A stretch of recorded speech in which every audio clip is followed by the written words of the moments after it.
Çfarë po ndodh me situatën politike, ju kemi parë shumë kritika ndaj zotit Dumani, por ndërkohë më të butë me zotin Çela, kryeprokurori i përgjithshëm. Më jep një koment si deputeti i ri, cili është komenti që ti ke për sistemin e drejtësisë dhe e ka bërë apo jo siç duhet punën sipas jush gjithmonë? Besoj se ajo shkon në formë proporcionale dhe të përgjegjësive që kanë dy prokurorët. Pra, prokurori i përgjithshëm sot nuk ka më as 10% të përgjegjësive që prokurori i përgjithshëm ka pasur një herë një kohë, madje janë hequr të gjitha fuqitë, është thjesht një pozicion ceremonial. Pra, nëse do bëjmë analogjin, prokurori i përgjithshëm ka fuqinë e presidentit Republikës, ndërkohë që kryetari i SPAK-ut ka fuqinë e kryeministrit në sistemin e drejtësisë. Kështu që patjetër që edhe kritikat tona do jenë më të larta për atë që ka më shumë gjëra në dorë për të shkuar korrupsionit deri në fund dhe për ta luftuar. Për mua puna e drejtësisë ka qenë asimetrike, pra ka qenë më tepër goditse ndaj leadershipit të opozitës dhe as pak goditse ndaj leadershipit të partisë pushtet, se kur të flasim për leadership, flasim për figura që janë numri 1 i partive respektive. Kështu që përderisa ka një, si thuash, amnisti për të gjitha veprat që Edi Rama minimalisht duhet të hetohet, puna e SPAK-ut do jetë gjithmonë një punë e paragjykuar dhe një punë e lënë për gjysmë. Por megjithatë, nëse ndalemi të shifrat, jemi 60 ose 63 ndaj majorancës, zyrtar të lartë që po përballen me drejtësinë, ndërsa nga opozita është vetëm zoti Berisha, por ndar të cilit është në gjendje të lirë. Pjesa më e madhe e zyrtarëve të majorancës. Është dhe zoti Meta në arrestim për një vit, është tjetër kryetar opozita. Po gjithsesi, si parti politike është dhe zoti Mediu në hetim dhe tërkohës në presionin për arrest, për janë 3 lider opozita.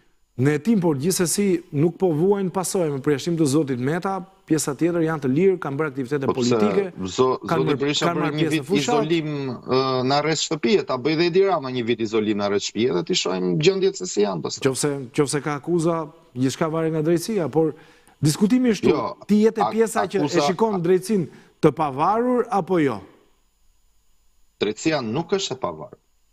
Për këtë të jemi të qartë, përderisa dhe ata 64 emra që that nga majoranca janë goditur kur janë lëshuar nga kryeministri, kur janë shkarkuar nga kryeministri dhe kur janë diskredituar në mënyrë publike dhe mediatike nga kryeministri, patjetër që është një drejtësi me regji. Pastaj për statistikat, po i krijojnë statistikat që të shitet si drejtësi e pavarur. Por deri në momentin që Edi Rama nuk është në hetim dhe nuk është i akuzuar, për mua patjetër është një drejtësi me regji dhe jo e pavarur. Unë jo kot i përmend atje në parlament zotit Dumani rastin e një kryeprokurori të Kolumbisë, që në vitin 95 ka marrë në hetim dhe në akuzë dhe për kërkesë për të arrestuar presidentin në fuqi të Kolumbisë. Atje flasim se janë republikë presidenciale, që presidenti është kryeministri. Dhe patjetër që parlamenti kolumbian e ndaloi atë arrestim. Pra, zoti Dumani duhet ta marrë në hetim Edi Ramën, ka plot çështje në të gjitha çështjet që janë përfshirë këta 64 zyrtar të majorancës, zoti Edi Rama është i përfshirë në të 64 çështje, ka plot çështje që zoti Dumani mund ta marrë në hetim, mund kërkojë dhe arrestin dhe parlamenti i Shqipërisë me 83 kartonat e Partisë Socialiste le ta ndalojë. Pra, atëherë detyra e zotit Dumanit është bërë. Pra ju po thoni që 63 zyrtarët e PS-s që janë arrestuar, po përballen me drejtësinë, janë të pafajshëm, po janë goditur politikisht nga zoti Rama, apo jo? Jo, janë të fajshëm dhe janë bashkëfajtor me zotin Rama. Po, nëse ka janë të fajshëm, përse zoti Berisha nuk është fajtor për akuzat që ka bërë SPAK-u? Shiko, çështja e zotit Berisha është çështja e zotit Berisha dhe zoti Berisha do i mbrojë atë çështje deri në fund. Po. Është çështje e tij personale. Unë mendoj, pasi e kam lexuar atë dosje, që është një dosje qesharake, po ky është mendimi im. Dhe patjetër që për këtë mund shpreh dhe Strasburgu deri në fund fare, që filloi të shprehej Strasburgu. Prandaj edhe e lëshuan me njerë, se e mori çështjen zoti Berisha në mënyrë emergjente. Tani, unë po flas për gjithë rastet e aferave që dënohen këta zyrtar të majorancës. Flasim për inceneratorët Arbër.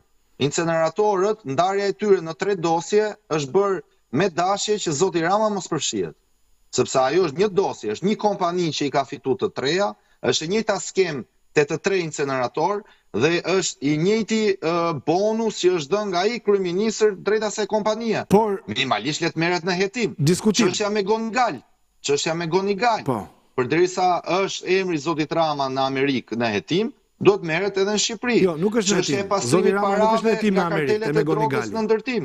Unë kam lexuar Keni dosjen çështjen e Elvis Doçit, karteli Troplinit. Jo, dosjen lejen e ndërtimit Zoti nga Xhaferi, kryeministri Rama. dosjen e Megonigalit edhe unë e kam lexuar, zoti Rama përmendet tek akuza, jo te vendimi i gjykatës, po nuk është në hetim.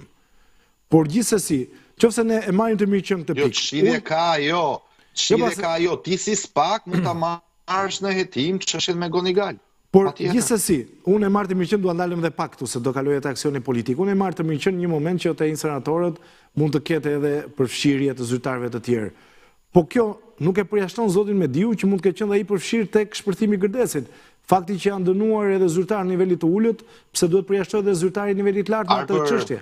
Arbër, unë nuk jam tu të bëj avokatin askujt. Jo, po bëjmë diskutim, Ja thash që ja thash që në fillim që është një drejtësi asimetrike. Okej? Pra, kur ti merr guximin të shkosh dhe të godasësh me drejtësi leadershipin e opozitës, nuk duhet ta bësh kurrë para se të fillosh me leadershipin aktual të qeverisë. Sepse krijon tërmet në shoqërinë shqiptare, krijon kushtet pabarabarta, krijon diktaturë.